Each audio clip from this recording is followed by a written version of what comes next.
12월 24일 성탄 전야 예배가 있었습니다. 성탄 전야 예배를 하나님께 드리시겠습니다. 마음과 뜻과 정성을 모아 교육제회 회장 이미경 목사는 성탄절의 의미라는 제목으로 말씀을 전했습니다. 하나님의 사랑을 깨닫고 우리도 하나님을 사랑하게 되는 것을 말합니다.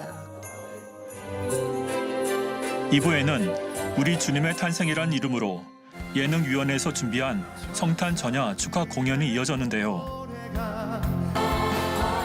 시대극을 비롯 회중찬양 및 무용 등 다채로운 공연으로 성탄의 기쁨을 더욱 풍성하게 전했습니다. 들어봤니 우리 위해 구주가 나셨대.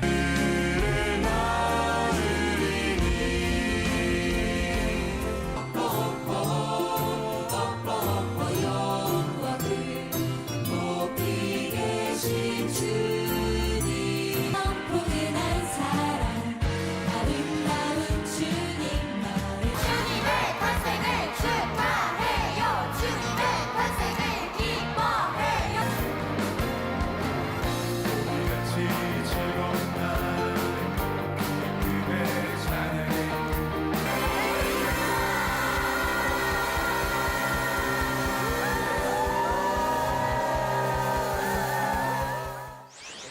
12월 25일 우리 주님의 생신을 축하드리는 복된 날 성탄 축하 예배가 있었습니다.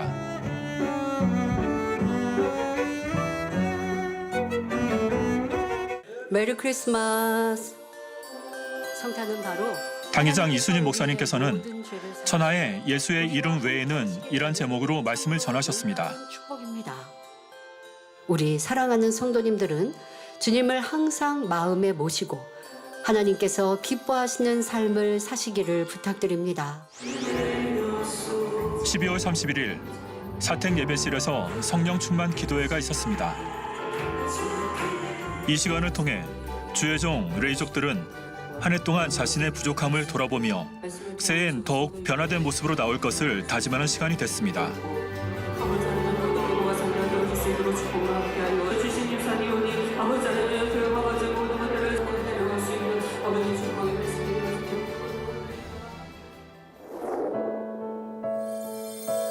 아버지 하나님의 뜻에 따라 만민중앙교회의 사역을 이뤄오신 고 이재룡 원로 목사님. 지난 41년간 세계 약 13개국을 다니시며 연합 대성회 및 손수건 집회를 개최하셨고 전 세계 1만 1천여 개의 지교회를 세우시며 성결의 복음을 전하셨습니다. 원로 목사님께서는 늘 영혼들이 천국의 소망을 가지고 영의 것을 사모하길 바라셨는데요. 이후고 세상도 영원한 세계가 어떠한지 어림잡아 알게 해주는 그림자와 같지요. 따라서 결코 영원하지 않습니다. 그림자처럼 금방 지나가 버리죠. 그러므로 여러분은 잠시 잠깐의 이 땅의 삶이 아니라 영원하고 완전한 천국만을 바라보시기를 주님의 이름으로 축원합니다. 2024년 12월 27일 원로 목사님의 추모 일주기를 맞아 추모 예배를 드렸습니다. 영혼들에게 의의 멸관이 예비되었으므로 이루어 드리고자 하는 저희들의 이 마음을 기뻐 받으시고 서승원 찬양 선교사의 감동적인 특송이 있었습니다. 당회장 이수진 목사님께서는 사랑이라는 주제로 원로 목사님을 새 예루살렘에서 다시 만날 그날을 사모하며 더욱 행복하고 기쁘게 신앙생활할 것을 당부하셨습니다. 전국 전 세계의 이정우 원로 장로의 추모사가 있었습니다. 사랑하는 이봉림 원장님께서도 참석하셨습니다. 우리 모두도 더 멋있는 우리 모두가 되어서 영광 누리며 더 아름다운 새 삶에서 우리 목자 만나며 영혼들을 이끌어나갈 수 있는 우리 모두가 됐으면 참 좋겠습니다. 감사하고 고맙고 행복합니다. 마치 목자가 푸른 초장 실만한 물가로 양들을 인도하면서 먹이시는 것처럼 그 영의 양식을 먹고 우리는 더욱 튼실해지는 이와 같은 사람들이 되었습니다. 또 믿음의 선진들처럼 우리들도 그와 같은 열매를 바라시며 우리를 양육해 주신 원로 목사님이시다 싶으니 우리들의 진정한 목자이다 싶습니다. 한 해를 돌아보면 참 감사한 것이 있습니다.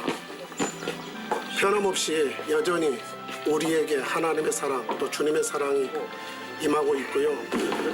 무엇보다도 우리들의 부족함을 깨우치며 발견하면서 하나하나 채워가는 그 즐거움이 있었습니다. 만민이 앞으로 이루어야 될 일은 크고 굵직한 일들이 많다고 하셨잖아요. 그래서 준비된 일꾼이 절실히 필요하다고 말씀을 하시잖아요. 그래서 능력을 받아야 되겠다는 생각을 하게 되고요. 능력은 성결에서 나오는 것이고 성과 사랑 중에서 능력이 나온다라고 우리 당장님께서 가르쳐 주셨기 때문에 이런 분야를 더 마음을 이루어가고자 힘쓰고자 하는 그런 마음입니다. 이재룡 원로 목사님께서 걸어가셨던 41년연의 신앙의 걸음. 우리 만민도 잊지 않고 더욱 전 세계 영혼을 향해 주님의 향기로 다가가겠습니다. 2024-2025 송구영신 예배가 지난 12월 31일에 있었습니다. 대대교구장이신 이미영 목사님께서 하였고 믿음을 갖게 되었으며 4,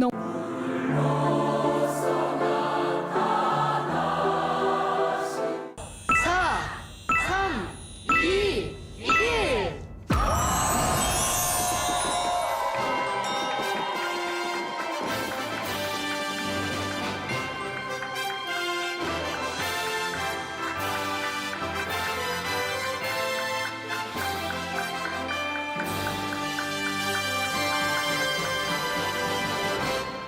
이 마지막 때 우리에게 주신 당회장 이수림 목사님께서는 2025년 신년 기도 제목 첫 번째 전진을 주제로 말씀을 전하셨습니다. 신앙의 완성을 이루기까지 그리고 주님 오실 그날까지 믿음의 표대를 향하여 끊임없이 전진해 나가야 합니다. 이후 이어진 축복 기도 시간에는 당회장님께서 성도들이 제출한 기도 제목 카드 위에 간절히 기도해 주셨습니다. 함께하여 주옵소서. 새해를 맞이하며 예능위원회에서 준비한 특송을 통해 새로운 2025년을 더욱 힘차게 맞이하는 시간이 됐습니다.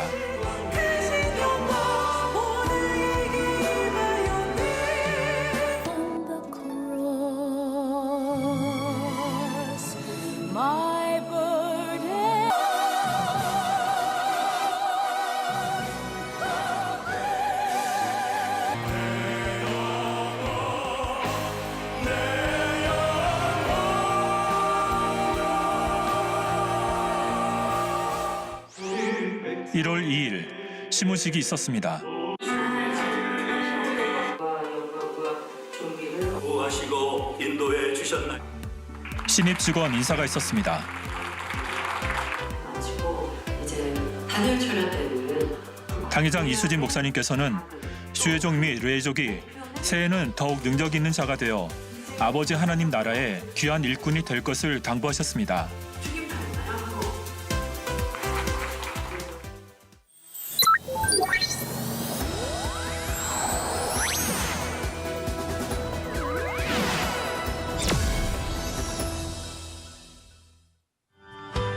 동남아시아 대륙에서 전해지고 있는 성결의 복음. 성령의 뜨거운 역사는 전 세계 곳곳 어디에서나 변함없이 이루어지고 있습니다. 오늘 만민 매거진에서는 작년 11월 30일부터 12월 10일까지 있었던 말레이시아, 인도네시아의 뜨거운 선교 현장으로 함께합니다.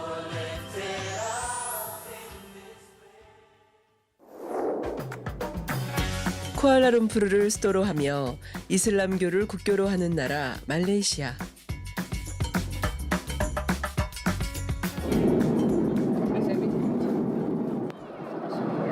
기상 악화로 늦은 밤에 도착한 공항. 1년 만에 다시 만난 반가운 얼굴에 성도들의 입가에는 미소가 가득 번집니다.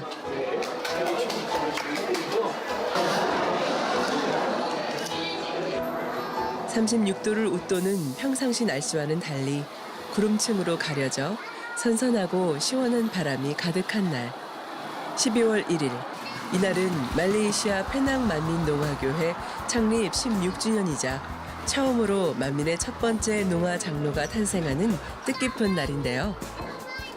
입구부터 가득한 성도들의 모습에 창립의 기쁨이 가득해 보입니다. 강사로 선 이마경 목사는 하나님의 섭리라는 제목으로 말씀을 전했습니다.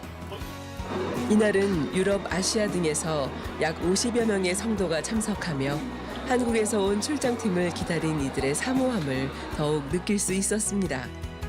또한 실시간으로 유럽, 미주, 아프리카 등에서 온라인으로 함께한 농화 성도들을 보며 온라인을 통한 세계 선교도 더욱 활발하게 이뤄지고 있음을 엿볼 수 있었습니다.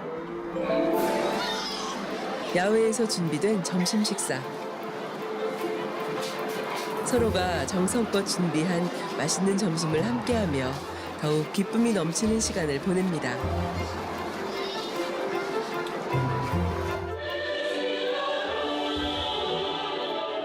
이부엔 마헨드라 장로가 임직하며 만민의 첫 농화 장로가 탄생하는 순간이었는데요.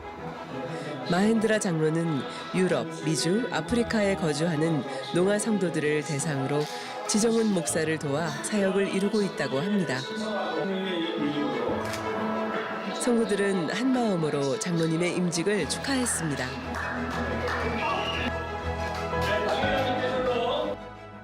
성도들이 창립을 위해 열심히 특송을 준비했는데요. 이날은 특별히 선교팀을 위해 찬양 소리에 맞춰 정확한 동작으로 충만한 시간이 됐습니다.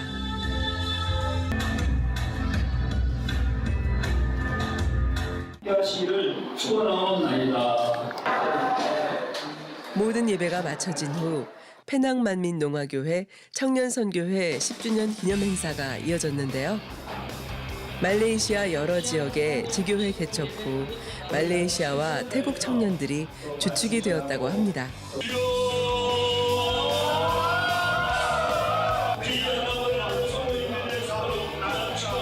이들은 지교회를 네트워크로 엮어 세계 선교의 주역이 되길 사모하였습니다. 이후에도 이마경 목사는 120여 명의 성도들을 상담과 함께 일일이 기도해주며 이들이 더욱 선교의 복음으로 변화되길 당부하였습니다. 행사를 모두 마치고 청년들이 곳곳에서 행복한 간증들을 전해왔습니다. 이 시간을 통해 저희가 변화로 나오게 되리라 믿습니다. 저는 만민에서 신앙생활한 지 8년이 됐는데요. 아주 큰 소리여야만 들을 수 있었죠. 목사님께서 손수건을 얹으셨을 때 뜨거운 기운이 느껴졌고 그와 함께 소리가 더 확연히 들리는 것을 체험했습니다. 할렐루야, 귀한 장로로 나올 수 있도록 이끌어주신 사랑하는 당회장님께 고개 숙여 감사드립니다. 장로가 되리라고는 상상도 못했습니다. 모든 감사와 영광을 아버지 하나님께 올려드리며 우리 모두는 성결의 복음으로 새 예루살렘까지 전진할 것입니다. 페낭 만민교회 창립 16주년과 장로 장립을 위해 귀한 강사님과 출장팀을 보내주신 당회장님께 감사드립니다. 또한 저희 성도들에게 사랑으로 응원과 위로를 아낌없이 보내주신 강사 이마경 목사님께도 감사드립니다. 여호수아와 출애굽 2세대처럼 세계 농화 복음화라는 목표를 향해 저희는 당회장님과 더욱 하나 되어 세계를 이루어 갈 것입니다. 할렐루야.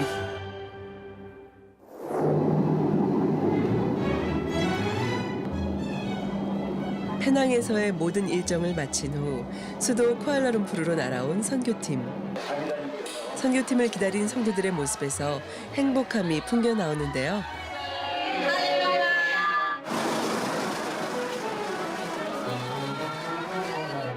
상점 밖에 마중을 나온 성도들의 모습에 선교팀을 한 가족처럼 반기는 이들이 본교회 성도님들을 보는 듯합니다. 쿠알라룸푸르 만민교회와 수도 만민교회가 연합하여 성령 충만 기도회를 개최했는데요. 모든 응답과 축복의 비결을 오늘 말씀을 드릴 겁니다. 我今天将跟大家讲所有得到应允祝福的秘诀。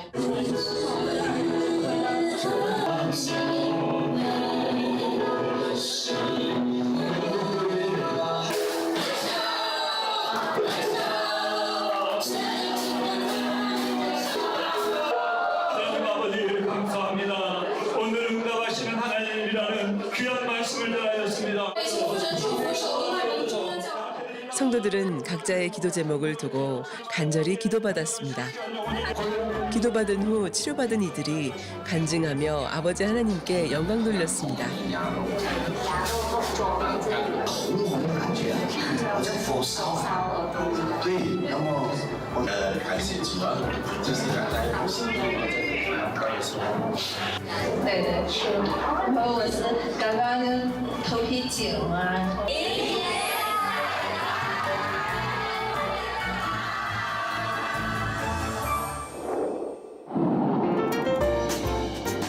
이후 말레이시아의 또 다른 섬인 보르네오 섬 내 시부자야를 방문했는데요.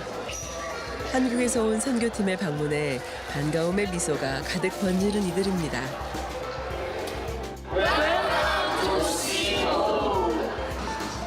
이곳에 세워진 시부자야 만민교회 성도들을 만나 성령 충만 기도회 및 상담 시간을 가졌습니다. 감사드린다고 문자를 올려보냈습니다. 해낭에서 침례를 하고 아버지를 마음의 병들도 이마경 목사는 성도들에게 권능의 손수건으로 간절히 기도해 주었고 치료받은 이들이 앞으로 나와 간증하는 시간을 가졌습니다.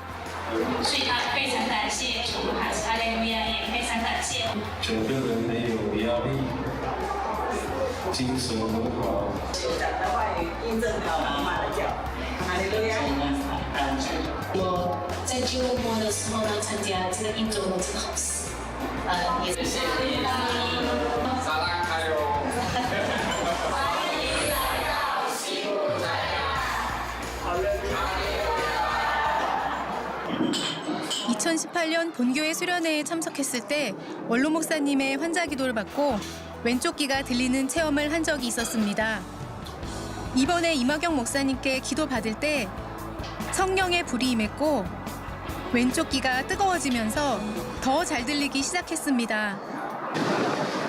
시부자야 만민 서점을 방문한 선교팀, 말레이시아 일꾼들 및 만민 출판사 사장인 정드보라 사장 등을 만나 주 안에서의 행복한 교제를 나누었습니다. 오늘 이마경 목사님이 특별히 시부자에 오셔서 저희를 위해 성령 충만 기도회를 인도해 주신 것을 매우 기쁘게 생각합니다. 저희 엄마도 발이 아프셨었는데 성령 충만 기도회를 통해 치료받으시게 됐어요. 저희가 원로 목사님의 책자를 사라왁 지역 구석구석에 전하고 주님께서 주신 사역을 더 잘 이룰 수 있도록 당회자님과 본교회 성도님들께서 저희 일꾼들을 품어주시기 바랍니다. 그래서 당회자님과 뜻을 같이하여 세계 선교를 이루기를 원합니다. 주님께 영광 돌리며 아버지 하나님께 감사드립니다. 주님께서 저를 성장하게 하신 것처럼 우리도 주님을 믿으면 위대한 일을 할 수 있고 더 큰 일도 할 수 있습니다. 이번 성령 충만 기도회는 저에게 성령 안에서 더욱 성장하고 변화를 얻을 수 있는 뜻깊은 시간이었습니다. 이마경 목사님의 시부자야 방문은 제게 큰 힘이 되었습니다. 제가 편집한 당회장님의 말레이시아 설교를 통해 말레이시아의 더 많은 영혼들이 이 성결의 복음을 알게 되기를 소망합니다. 이번엔 인도네시아로 떠나볼까요? 세계에서 가장 면적이 넓은 섬나라로 자카르타를 수도로 삼고 있으며 이슬람교가 약 87%인 나라인데요. 지난 2019년 한국을 방문했다가 만민을 방문한 후 당회장님의 세미나 및 다니엘 철야에 큰 은혜를 받고 돌아갔던 다니 사트리안토 목사 부부와 인도네시아 목회자들, 이들과의 반가운 얼굴들을 마주하는 시간이었는데요. 첫 일정으로는 GPI 교회 기도회로 시작했습니다. GPI 교회 담임 목사인 피터 나삐뚜플루 목사가 본교회의 다니엘 철야 기도회에 감명을 받아 만들게 된 자리였는데요. 이마경 목사는 예수가 왜 우리의 구세주가 되는지에 대해 말씀을 증거하였고,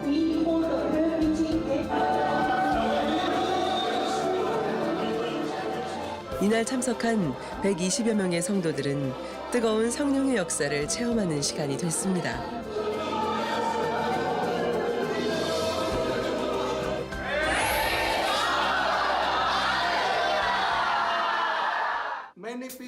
오늘도 많은 분들이 선교팀의 방문을 통해 축복을 받았습니다.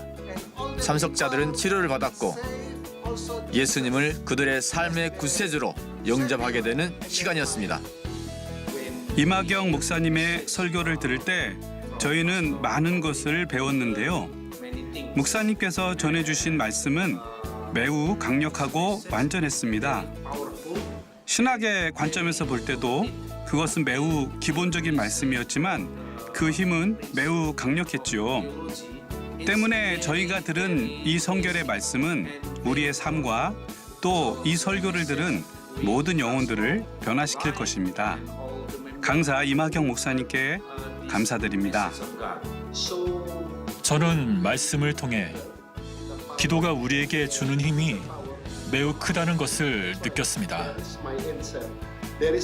그렇기 때문에 하나님께 제가 궁금했던 것을 기도로 여쭸을 때 이에 대한 답을 주시는 것을 느낄 수 있었는데요.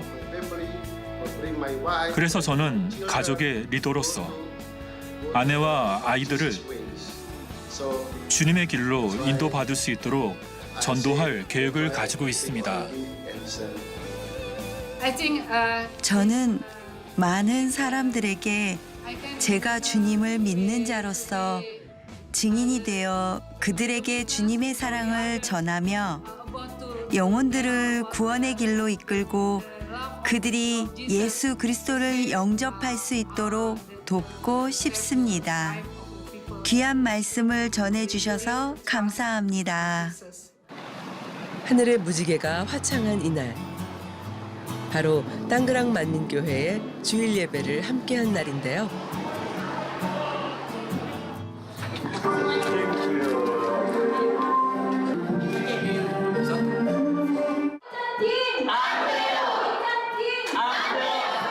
익숙한 천국 열차 멘트에 주 안에서 하나된 만민임을 다시금 실감했습니다. 원래 땅그랑 만민교회가 있던 지역은 강성 무슬림 지역으로 교회 모임 자체가 어려운 곳인데요. 6개월 전 정부에서 지어준 교회 건물에 공간을 얻게 된 땅그랑 만민교회는 새성전으로 이사 온 후 2배가 이상 부흥하게 됐습니다. 이번에 선교팀을 모시고 성탄 행사를 하게 되어 성도들 모두 감동에 벅찬 시간이 됐다고 합니다.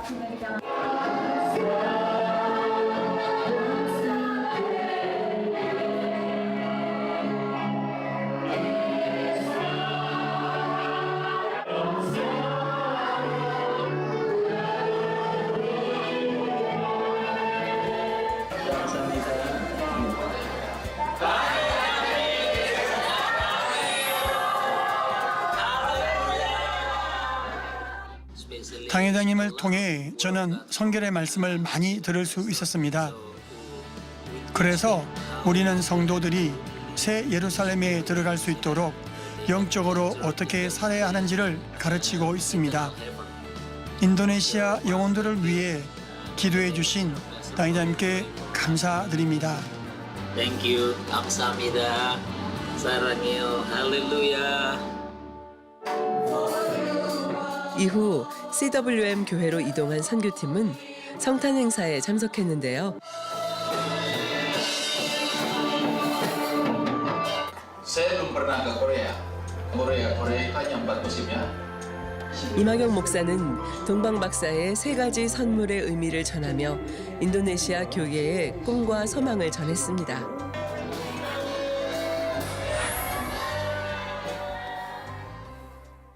이후 GPDI 베들레헴 버카시 교회를 방문했는데요. 담임 아드리안 사로인송 목사는 2019년 본교회 방문을 떠올리며 하계 수련회의 감동을 다시 한번 전하기도 했습니다. 이날은 아드리안 목사 부부의 결혼 48주년을 맞아 버카시 지역 목회자 부부를 초대해 기념 예배를 드렸는데요. 함께한 목회자들과 교제하며 행복한 시간을 보냈습니다. 말레이시아 및 인도네시아에서 만난 세계 속 만민의 또 다른 얼굴들. 성결의 복음과 뜨거운 기도의 힘을 사모하는 이들의 간절함을 엿볼 수 있었습니다. 동남아시아를 물들이고 있는 충만한 성령의 역사. 앞으로 더 많은 영혼들에게 주님의 사랑이 전해지길 소망하며 오늘도 만민은 세계 속으로 전진합니다.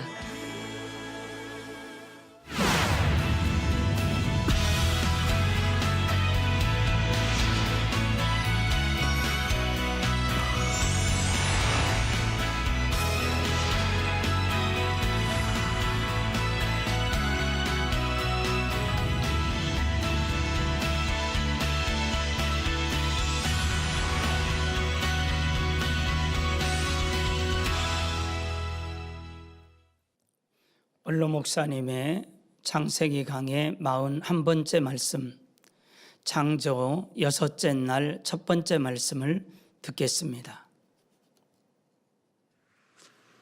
사랑하는 성도 여러분,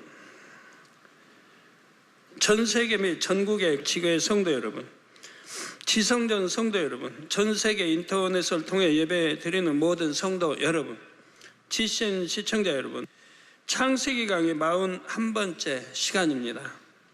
이 시간에는 창조 6째 날의 역사를 말씀드리겠습니다. 하나님께서는 6째 날에 육상 동물과 사람을 창조하셨지요. 본문 24절 25절에 보면 육상 동물이 땅의 짐승과 육축과 땅에 기는 것, 이렇게 3가지로 나옵니다. 여기서 먼저 땅에 기는 것이란 뱀, 악어, 거북이와 같은 파충류를 비롯하여 개미처럼 땅에 기어다니는 곤충도 포함이 됩니다.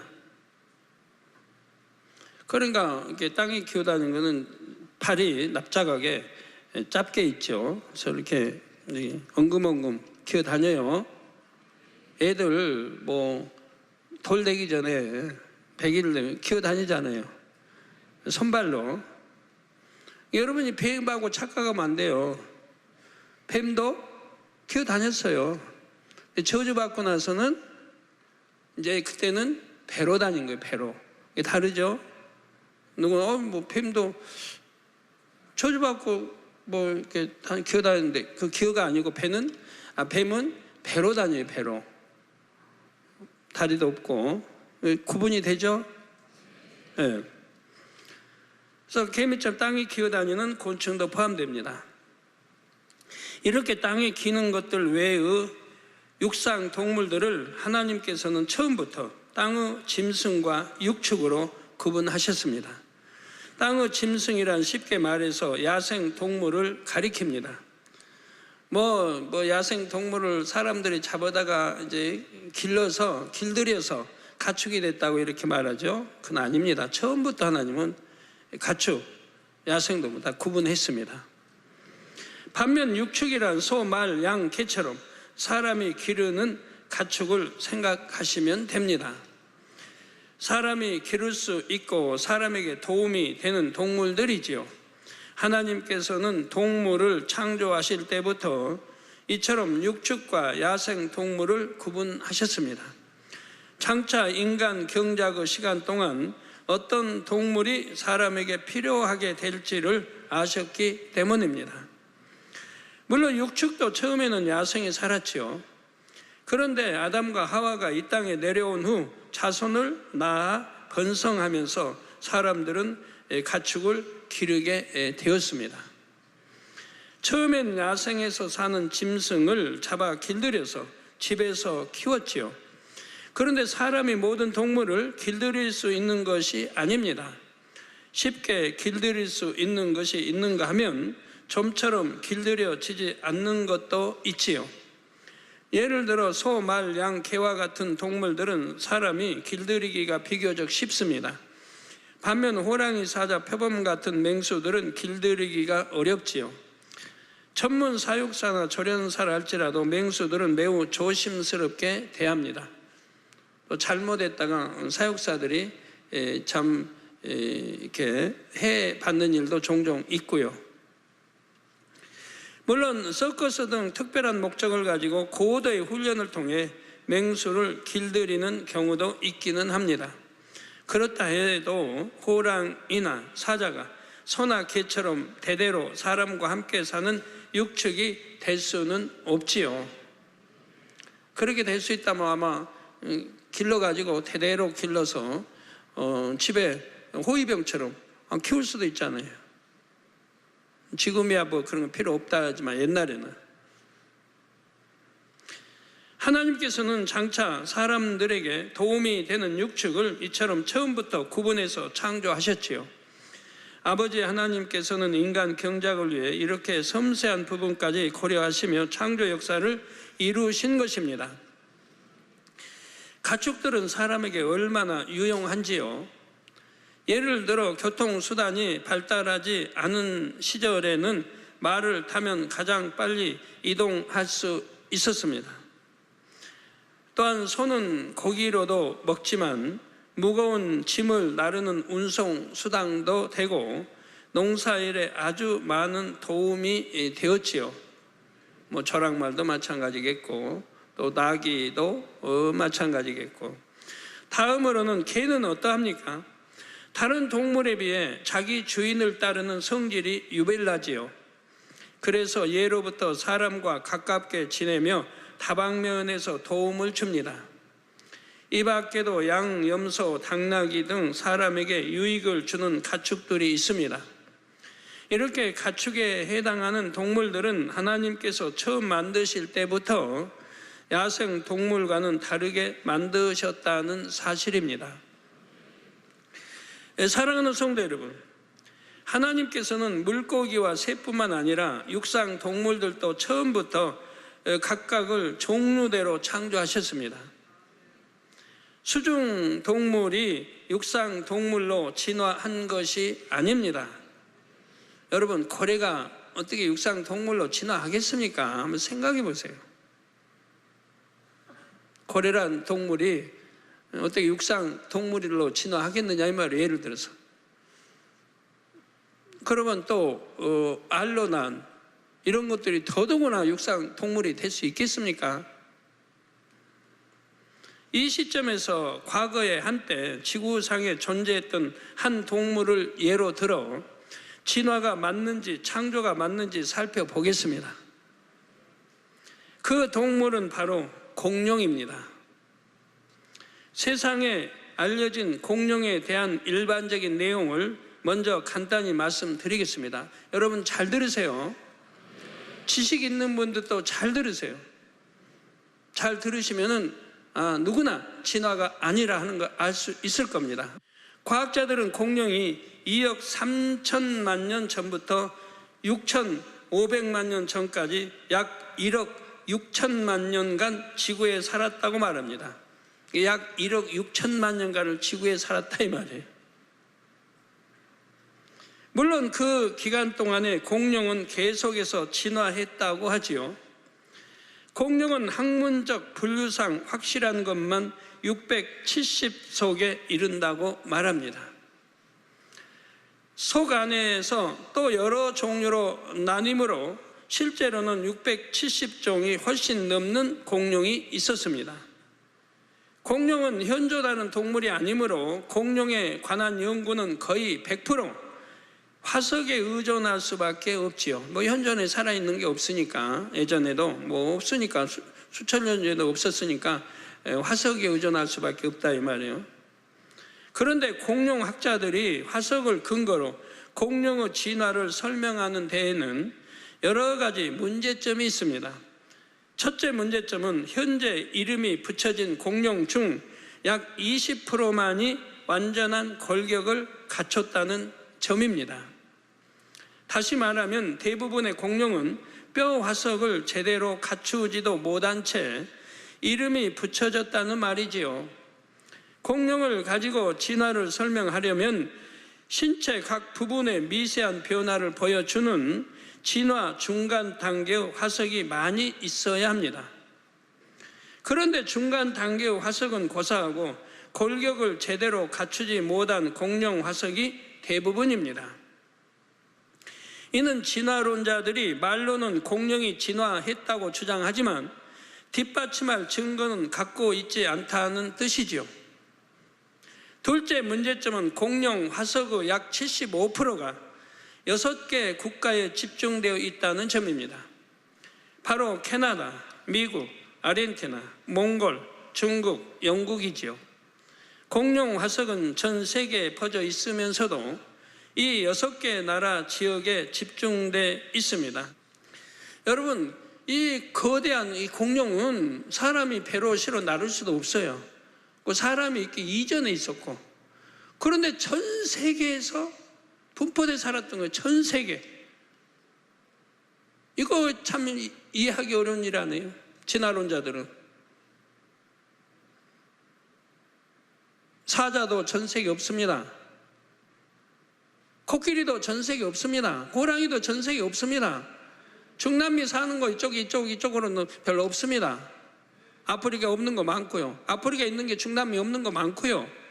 태평양이 가로놓여 이렇게 많습니다. 전 세계 분포돼 사는 건 우리 가축들 빼고는 쉽지 않습니다. 뱀 같은 거는 옮기기가 쉬우니까 저 괌에, 미국 영토인 괌에 가면 그 뱀들도 원래 괌에 하나도 없었어요. 왜? 섬이니까. 뱀이 육지에서 그까지 갈 수가 없단 말이에요. 그런데 전쟁 때 뱀을 많이 가져와서 거기다 풀어버린 거예요. 그래서 뱀이 괌에 있는 거예요. 그러기 전에는 괌 그 섬에도 없었다는 얘기예요. 이런 건 사람이 가지고 옮길 수가 있으니까 옮겨서 어떤 필요에 따라서 뿌려 놓는 거죠. 그 번식해서 이제 이렇게 나온. 유럽에만 또는 아시아에만 있는 것이 아니라 세계 곳곳에 퍼져 있지만 특정 지역에 밀집되어 있다는 의미입니다. 이러한 양상 역시 진화론과 대치되지요. 공룡이 진화되었다면 구태여 특정 지역에 모여서 살 필요가 없습니다. 진화되었는데 왜 특정 지역에만 모여서 살아요? 공룡들이. 많은 무리가. 더욱이 학자들은 공룡이 번성하여 살았던 시기에는 전 세계적으로 열대 우림과 같이 좋은 날씨가 상당 기간 지속되었다고 하지요. 만일 그렇다면 공룡은 더더욱 모여 살 리가 없는 것입니다. 왜냐하면 옷이나 기후 환경이 비슷하므로 먹이 경쟁자에게 가까이 있는 것보다 좀 더 멀리 떨어지는 것이 낫기 때문입니다. 참고로 공룡과 호랑이의 세력권을 먹이량을 기준으로 비교해 보겠습니다. 현재 지구상에서 호랑이가 많이 살고 있는 세 지역의 평균 세력권과 먹이량을 계산해 보았습니다. 네팔 치토안 지방, 인도네시아 수마트라 섬, 또 러시아의 연해주의 하바롭스크. 그 결과 422제곱킬로미터 당 1억 2,765만 5천 평입니다. 수컷 1마리와 암컷 3마리, 총 4마리 호랑이가 살 수 있습니다. 우리 서울 면적의 3분의 2, 이 정도에서 수컷 1마리와 암컷 3마리가 살아갈 수 있다 이 말이에요. 더 많이는 살 수가 없다는 얘기예요. 먹이 때문에. 근데 우리나라에 옛날에 호랑이 있을 때 분포도 보면 그렇게 있지도 않았어요. 이런 남쪽에는 호랑이 참 드물었죠. 왜 그럴까요, 그러면? 왜 번성 못 할까요? 문제는 먹이 사슬이에요, 먹이 사슬. 먹이가 없다는 게 뭘까요? 우리나라는 산이 뭐 대부분 산 아닙니까? 숲을 우거져 있고 뭐 짐승들 살기 딱 좋죠. 그런데도 호랑이 몇 마리밖에 살 수 없다는 얘기예요. 그리고 호랑이 평균 몸무게는 200kg이며 한 마리의 하루 먹이 섭취량은 최소로 잡아도 약 10kg 정도였습니다. 초식 동물인 코끼리의 경우 평균 몸무게가 5톤이며 일일 최소 먹이 섭취량이 185kg라고 합니다. 초식 동물이나 육식 동물이나 자기 체중의 3% 내지 5%에 달하는 먹이를 매일 먹어야 하는 것이지요. 따라서 현재 지구상 세 곳에서는 평균적으로 몸무게 200kg의 호랑이 한 마리가 105제곱킬로미터 약 3,180만 평의 세력권 안에서 매일 10kg의 먹이를 먹으며 살고 있습니다. 매일 이렇게 먹어야지, 안 먹으면 이제 배가 굶주리면요, 그 다음에는 사냥도 못해요. 배가 고파가지고. 뛰기도 잘해야 되는데 사냥 먹잇감보다 더 잘 달려야 하잖아요. 그런데 배가 고프면 힘이 없어 못 달려요. 그러면 결국은 배고프면 못 잡고 배고프게 하루 이틀 3일 가면 그냥 죽는 길밖에 없는 거예요. 그러니까 매일같이 잡아 먹어야 돼요. 매일같이.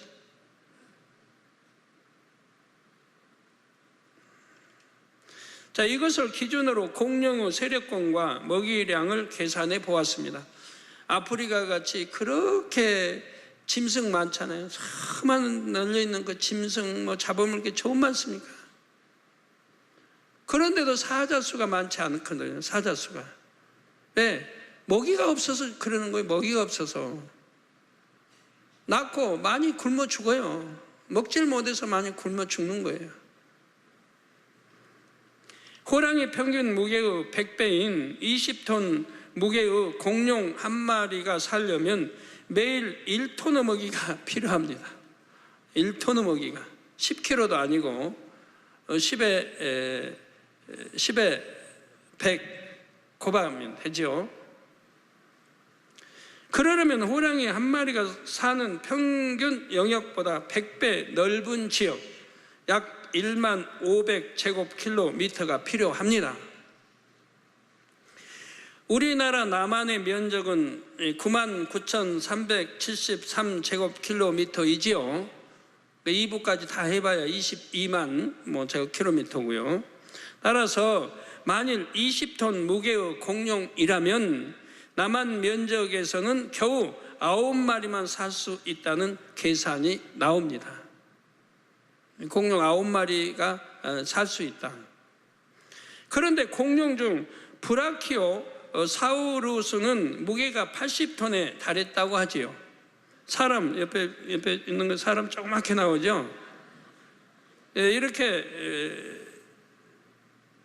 사람 크기가 비교해 저렇게 어마어마한 크기. 이런 공룡이라면 남한 면적 안에서 겨우 2마리밖에 살 수가 없습니다. 그런데 우리나라에서는 경상남북도 부근에서 공룡 화석이 많이 발견되었고 그 중에는 무게가 120톤인 것도 있다고 합니다. 아까는 80톤을 설명했는데 지금은 120톤.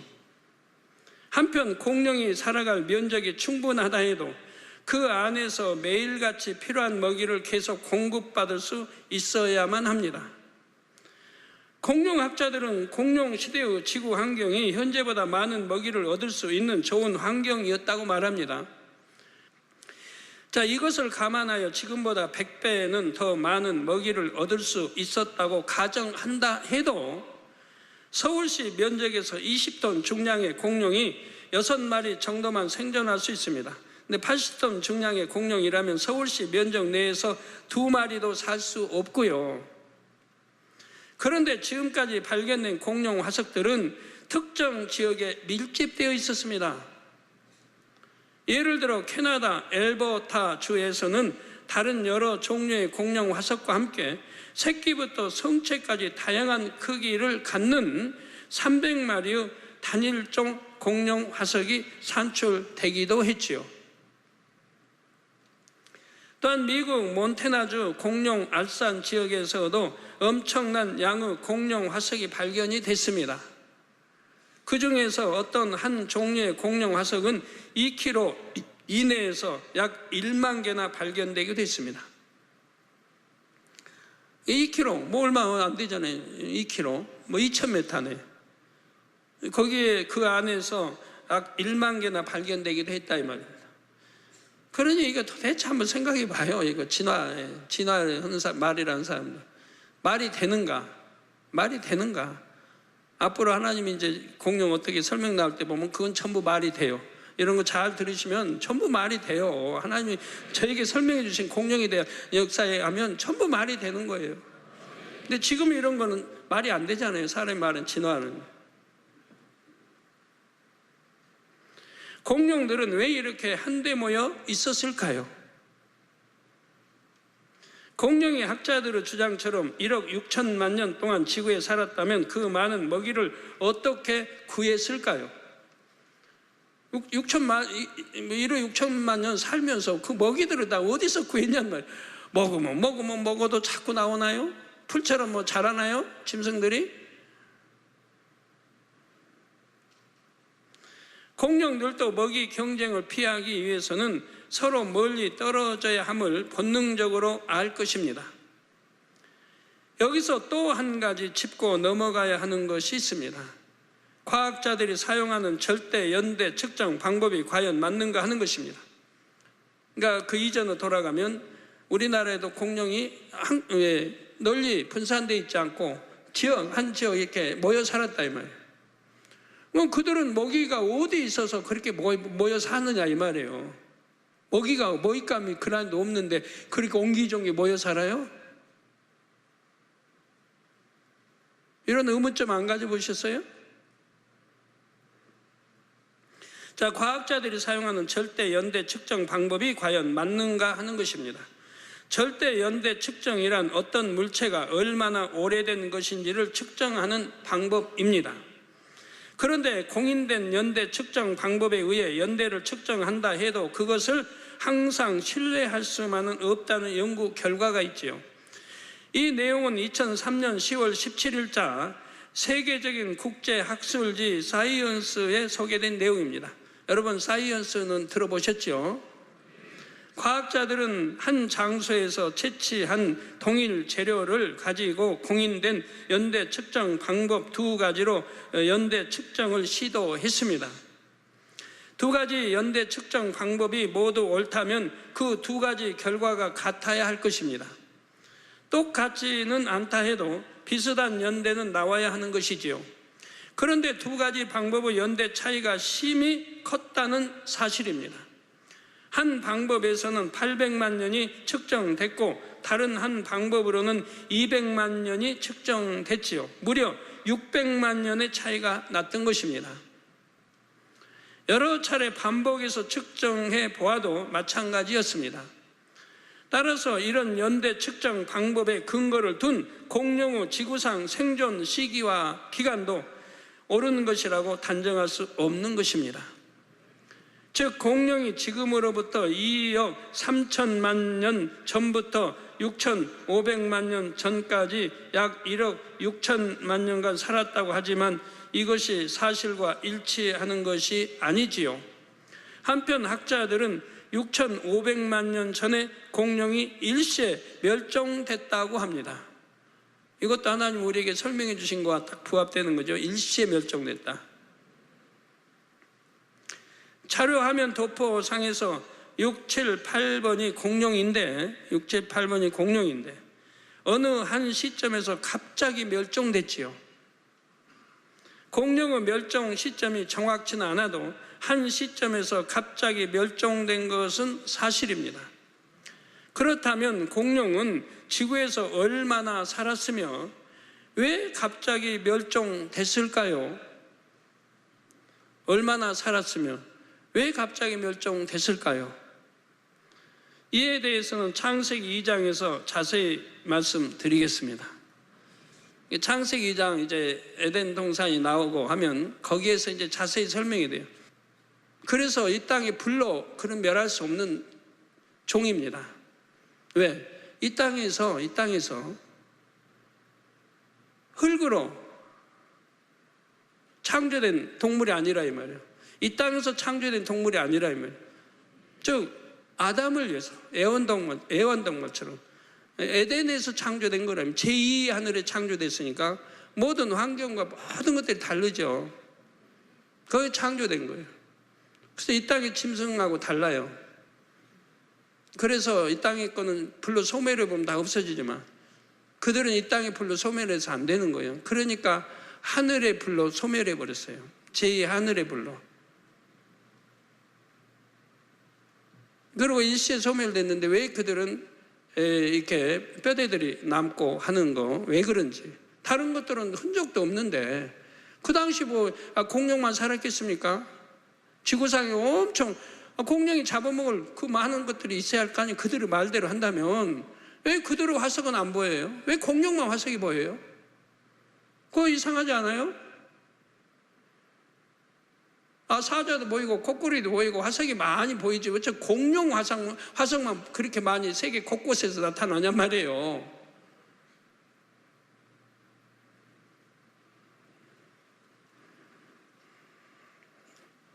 예. 여기는 2장에 가서 이제 또 자세하게 설명이 됩니다. 그래서 오늘 공룡은 여기서 마치고요. 2장에 가서 이제 어떻게 하나님 창조하셨고 공룡은 어떻게 해서 불로 멸하셨고 쭉 나옵니다. 사랑하는 성도 여러분, 하나님께서 6째 날에 창조하신 동물 중에는 땅에 기는 종류가 있습니다. 거북이와 같은 파충류와 개미처럼 땅을 기어 다니는 곤충이 이에 해당한다고 했지요. 이처럼 땅에 기는 동물 중에서 이 시간에는 개미에 대해서 말씀드리겠습니다. 과학자들이 개미의 생태를 연구한 결과 흥미로운 사실을 알게 됐습니다. 개미는 여름이나 겨울이나 하는 시기에 따라서 먹이의 채집량이 달라집니다. 그런데 필요한 영양분에 따라서도 먹잇감의 종류가 달라진다는 사실입니다. 예를 들어 한창 성장 중인 애벌레들이 많을 때는 그 애벌레들에게 필요한 영양분인 단백질이 많이 든 먹잇감을 구해왔습니다. 이게 누가 가르친 것도 아니에요. 학교 다니며 공부한 것도 아니에요.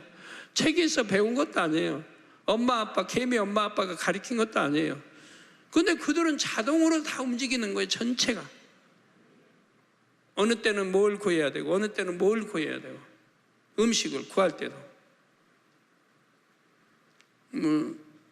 사람은 봄, 여름, 가을, 겨울 그냥 밥 먹고 채식 먹고 고기 먹고 일정하지만 또 이런 거는 근데 산모는 또 아기 낳고 나면 미역 먹어야 되고 또 잉태하면 그 맛에 따라 또 먹고 그런 건 있죠. 그래서 필요한 영양분은 단백질이 많이 든 먹잇감을 구해왔습니다.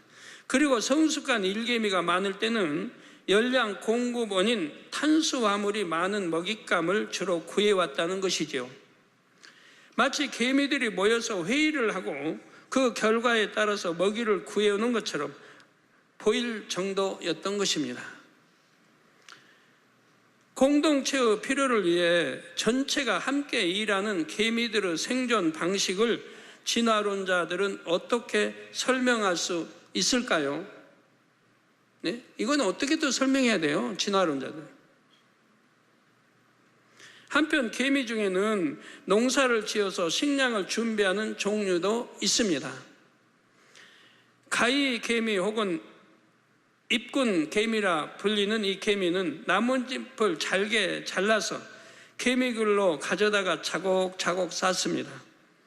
지금 자료 화면 나뭇잎을 옮기는 개미 지금 나오고 있죠. 저렇게 큰 거 좀 옮기는 보세요. 엄청 자기보다 큰 거를. 그러면 그곳에서 버섯이 자라고 그 버섯을 식량으로 이용하는 것입니다. 버섯 재배를 하는 거예요. 개미들이 자기가 먹을 양식을 자기들이 농사 지어서 이렇게 구하는 그런 개미도 있는 거예요. 학자들은 이러한 개미의 농사 역사는 1천만 년 정도 됐다고 말하지요. 개미들이 사람보다 먼저 버섯을 재배해서 먹었다는 것입니다. 이렇게 지능이 발달하고 한다면 뭐하러 그 개미로 그렇게 있습니까? 좀 진화해서. 자, 개미는 그렇게 하면 버섯이 자란다는 것을 어떻게 알았을까요? 개미가 스스로 터득한 것이 아니라 창조주 하나님께서 그런 본능을 개미에게 부여해 주신 것입니다. 개미 중에는 현대 군대의 전술과 유사한 전술을 구사하는 종류도 있습니다. 그것은 브라질의 아마존 정글에 사는 무사 개미입니다.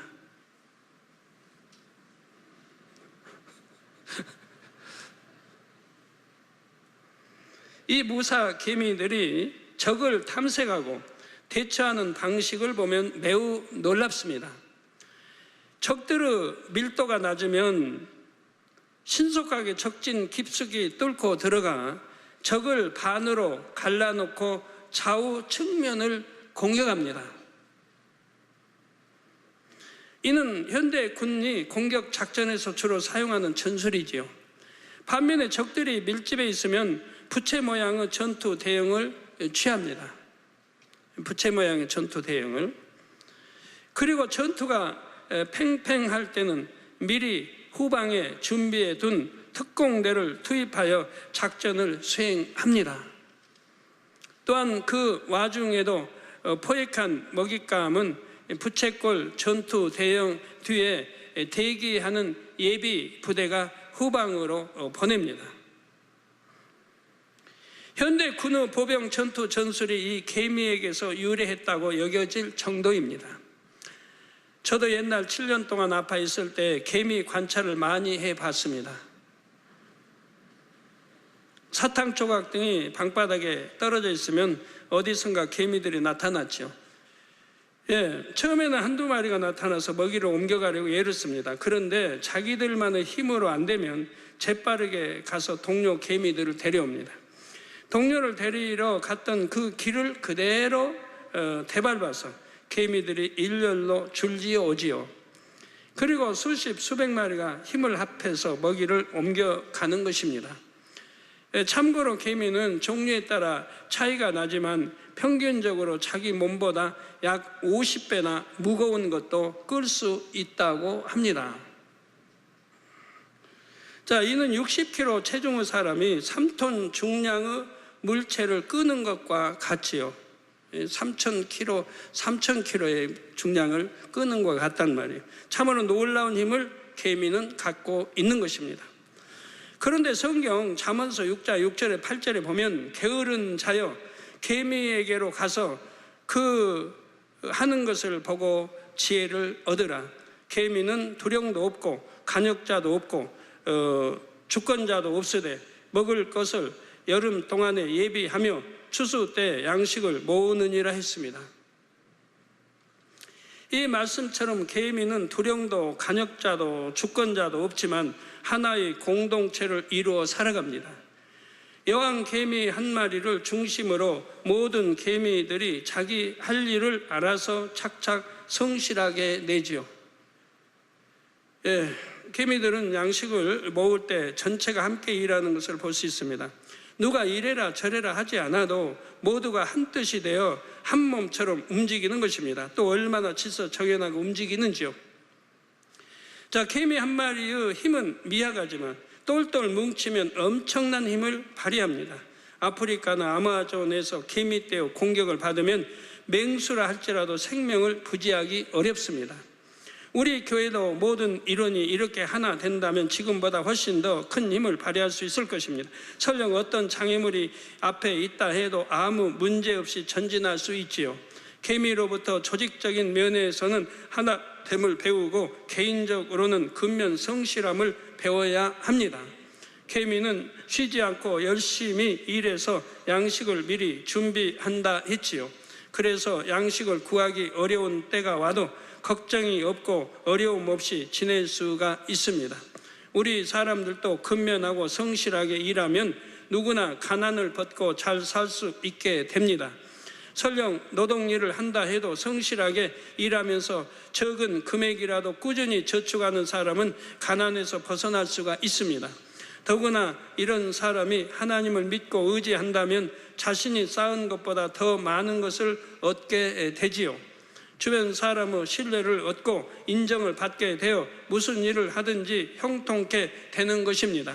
그런데 많은 사람들이 개미처럼 정직하게 소득을 얻으려 하지 않고 과한 욕심을 부리지요. 정도에서 벗어난 길로 행하다가 결국 큰 어려움을 당하는 일이 많습니다.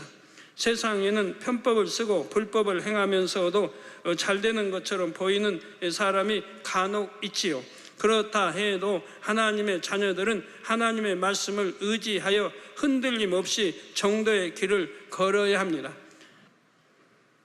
시편 37편 1절 2절에도 보면 행악자를 인하여 불평하여 하지 말며 불의를 행하는 자를 투기하지 말지어다.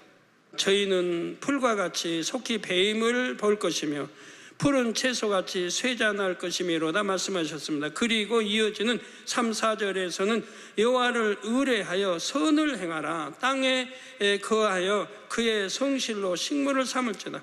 늘 하나님 말씀 구약 신약에 봐요. 여호와를 의뢰해야 되고 그리고 선을 행하라. 자, 이것만 하나 실천해도 여러분 축복 못 받을 사람 별로 없는 거예요. 여호와를 의뢰해. 근데 여호와를 얼마나 의뢰해요? 무슨 일만 있으면 나 사람 의뢰하고 내 방법 지식에 의뢰하고 하지. 또 여호와를 기뻐하라. 저가 내 마음의 소원을 이루어 주시리라. 여호와를 기뻐하라. 그럼 마음의 소원도 이루어 주신다.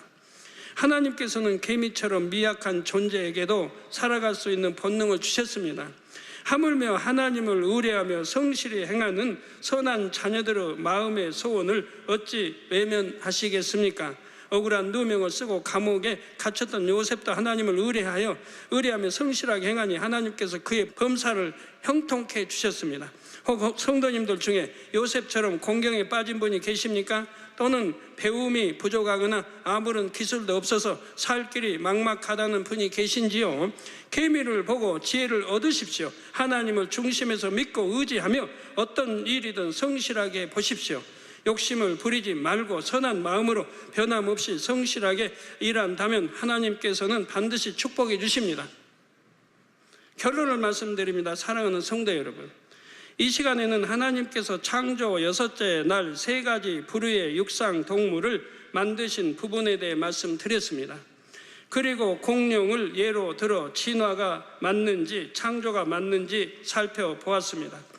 또한 땅에 기는 동물 중 개미를 통해 우리가 얻을 수 있는 지혜를 찾아보았지요. 다음 시간에는 창조 6째 날 사람을 창조하신 부분을 말씀드리겠습니다. 하나님께서는 창조 6째 날 먼저 육축과 야생 동물과 땅에 기는 것을 종류대로 만드셨습니다. 그런데 본문 25절에 보니 그 만드신 것이 하나님의 보시기에 좋았더라 했습니다. 6째 날 육상 동물이 창조됨으로써 마침내 인간 경작에 필요한 환경이 모두 조성되었지요. 그러므로 하나님의 보시기에 그 모든 것이 좋으셨던 것입니다. 이때의 아버지 하나님의 마음을 비유적으로 표현해 보겠습니다. 신혼부부가 첫 아이를 잉태하면 아이가 태어나기 전에 이미 아이를 위해 많은 것을 준비하지요. 아이의 옷과 이불, 장난감 등을 예쁘고 좋은 것으로 준비해 놓고 그것만 보고도 설레며 좋아합니다. 아버지 하나님께서도 참 자녀를 얻기 위한 인간 경작의 터전이 될 지구에 모든 환경이 조성된 것을 보시고 그처럼 마음이 좋으셨던 것입니다. 우리 아버지 하나님께서는 이처럼 설렘과 기대 속에 사람을 창조하셨습니다. 그러니까 우리 성도님도 믿음 내보이면 하나님이 너무 기뻐하세요. 그 믿음대로 역사해 주시려고 하는 거예요. 믿음. 이 믿음이 뭔지 모르잖아요, 여러분들. 안다면 그 믿음대로 하면 되는데. 근다고 뭐 안 가르쳤는 단에서는 수도 없이 가르쳐 왔지. 그리고 참자녀를 얻으시기까지 소망 가운데 오래 참으셨지요. 누가 참자녀가 될 수 있겠습니까? 창세기 강의를 통해 이렇게 창조의 근본 역사까지 알게 되신 여러분이 바로 아버지 하나님의 참 자녀가 되어야 하지요. 정녕 많은 성도님들이 아버지 하나님의 기쁨 되는 열매가 되기를 주님의 이름으로 축원합니다. 들으신 말씀 생각하면서 기도하시겠습니다. 사랑의 아버지 하나님, 은혜와 사랑에 감사합니다. 창세기 강의 아버지 창조 6째 날 말씀을 통하여서 땅은 생물을, 또한 땅의 짐승을, 또 육축의 그 종류대로 땅에 기는 모든 것들을 그 종류대로 만드시니 하나님 보시기에 좋았다라고 말씀하셨습니다. 공룡을 통해서 진화가 아니라 창조임을 우리가 깨달을 수 있고, 또한 개미를 통해서 그 지혜를 통해 게으르지 않고 부지런하여 저희들 마음에 할례하고 악은 모양이라도 버리고 성결을 이루어서 아버지 하나님께서 참 자녀를 얻기 위한 인간 경작의 섭리들을 하나하나 깨달아서 속히 참 자녀로 나와 아버지 하나님의 기쁨이 되게 도와주시기를 원합니다. 영의 사람, 온정의 사람이 많이 나오게 도와주옵소서. 우리 주 예수 그리스도 이름으로 기도하옵나이다. 아멘. 원로 목사님의 환자를 위한 기도를 받으시겠습니다. 아픈 곳이나 연약한 곳 위에 손을 얹고 기도 받으시고, 아프지 않는 분들은 가슴에 손을 얹고 마음의 소원을 위해 믿음으로 기도 받으시기 바랍니다. 할렐루야. 전능하신 사랑의 아버지 하나님, 이 시간 기도 받는 모든 성도님들 위해 안수하여 주옵소서.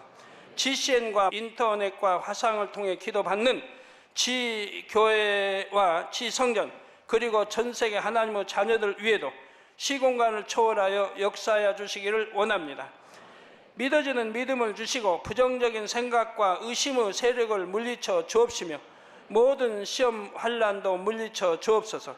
머리부터 발끝까지 오장육부, 뼈, 마디마디, 온몸의 신경, 조직, 세포 등 아픈 곳마다 성령의 불로 태우시고 근본의 빛으로 역사하여 주옵소서.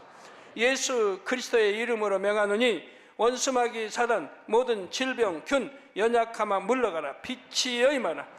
모든 불치, 난치병도 성령의 불로 태워 깨끗하게 역사하여 주옵소서. 말라리아를 비롯한 모든 풍토병도 물리쳐 주옵소서. 감기, 기침, 열, 몸살, 독감 등 각종 유행성 질병도 다 물러가라. 어떠한 유행성 질병, 균도 틈타지 않게 지켜 주옵소서. 위암, 폐암, 간암, 유방암, 자궁암, 대장암, 피부암 등 각종 암과 에이즈, 백혈병, 뇌졸중, 고혈압, 저혈압, 심장병, 폐병, 위장병, 당뇨, 부인병, 피부병, 갑상선 질환과 모든 염증도 깨끗게 하여 주옵소서. 소아마비, 중풍, 관절염, 디스크도 온전케 하여 주옵소서. 요통, 두통, 신경통을 비롯한 모든 통증은 사라질지어다. 간질, 자폐증, 우울증, 조울증, 노이로제 등 모든 정신질환도 물러가라. 모든 마비된 것도 풀어지고 일어나 걷고 뛸지어다. 눈도 잘 보이게 하옵시고 귀도 잘 들리게 하여 주옵소서. 소경은 눈을 뜨고 기머거리는 들으며 벙어리는 말할지어다. 각종 사고, 후유증도 깨끗게 하시고 부러진 뼈도 붙여 주옵소서. 화상 입은 것도 온전케 하옵소서. 화기야 물러가라. 열도 물러가라. 아버지 흉터도 나지 않게 역사해 주시기를 원합니다. 마약을 비롯하여 각종 약물과 독극물 중독도 깨끗함을 입을지어다. 죽은 신경과 세포가 살아나며 죽은 자도 살아나게 하여 주옵소서. 잉태의 축복도 주시기를 원합니다. 잉태 축복을 받으라. 예수 그리스도의 이름으로 명하노니 원수마귀 사단아, 하늘 공중 곳에 잡은 악의 영들아 물러가라. 그의 사자들도 물러갈지니라. 이 땅의 악한 영, 더러운 영, 거짓되고 간사한 영, 이간질하고 미혹하는 모든 어둠들은 물러가라. 모든 흉악의 결박을 풀고 어둠아 물러가라. 빛이여 임하라. 아버지 하나님, 부르짖어 기도할 수 있는 능력을 주시고 죄를 버리고 성결될 수 있는 능력을 주옵소서. 영혼이 잘됨같이 범사에 잘되게 하시고 가정의 복음화도 이루어 주시기를 원합니다. 한 주간도 모든 사고와 재앙으로부터 지켜주시고 불통이 없는 형통한 삶을 살 수 있도록 축복해 주옵소서. 성령의 불담으로 천군 천사와 주님의 불꽃 같은 눈동자로 모든 하나님의 자녀들과 가정, 일터, 사업터를 지켜주시기를 원합니다. 학생들에게 지와 명철을 더하시고 공부도 할 수 있는 뜨거운 마음과 열정도 더하여 주옵소서. 마음과 생각을 세상에 빼앗기지 않도록 지키시고 하나님을 뜨겁게 사랑하는 학생들로 축복하여 주옵소서. 하나님의 자녀들이 먹으나 마시나 입으나 무엇을 하든지 하나님 앞에 영광 돌리는 삶이 되게 축복하여 주시기를 원합니다. 나는 하나님을 만났노라, 체험했노라, 응답 받았노라, 축복 받았노라, 간증하는 입술이 되게 역사하여 주옵소서. 아버지 하나님 감사합니다. 홀로 영광 받으옵소서.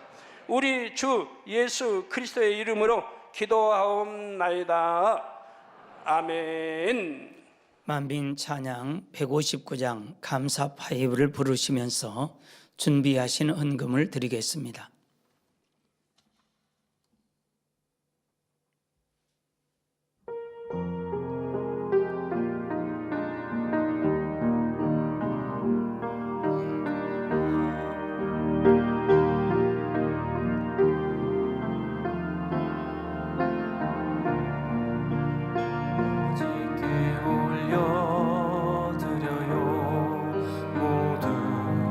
아신 나의 아버지께 나의 양을 받으시네. 내 모든 것 받으시고 내 마음 깊은 것까지 모두 아신 나의 아버지께 내 마음 들어요. 나의 사랑 나의 전부 모든 감사를 올려드려요. 나의 사랑 나의 전부 내 아버지께 올려드려요. 드리신 헌금을 위해 기도하겠습니다. 아버지 하나님, 10의 1조 드립니다. 감사예물, 생일 감사예물, 여러모로 감사예물 드립니다. 구제 선교 찬저로 성전 건축 헌금, GCN 방송 선교 헌금으로 드립니다. 작정했던 예물도 드립니다. 친히 안수하여 누르고 흔들어 넘치도록 축복하시며 마음의 소원 간구와 기도에 응답해 주시기를 원합니다. 가정일터 사업들을 지켜주시고 축복해 주셔서 더 10의 1조가 불어나며 감사의 조건이 넘치는 축복 주옵소서. 행한 대로 심은 대로 30배, 60배, 100배 이상으로 축복해 주시기를 원합니다. 주여 감사합니다. 우리 주 예수 그리스도 이름으로 기도하옵나이다. 아멘. 다 같이 주기도문 하심으로 금요 철야 예배를 마치겠습니다. 하늘에 계신 우리 아버지여, 이름이 거룩히 여김을 받으시오며 나라의 임하옵시며 뜻이 하늘에서 이룬 것 같이 땅에서도 이루어지이다. 오늘날 우리에게 일용할 양식을 주옵시고 우리가 우리에게 죄 지은 자를 사하여 준 것 같이 우리 죄를 사하여 주옵시고 우리를 시험에 들게 하지 마옵시고 다만 악에서 구하옵소서. 나라와 권세와 영광이 아버지께 영원히 있사옵나이다. 아멘.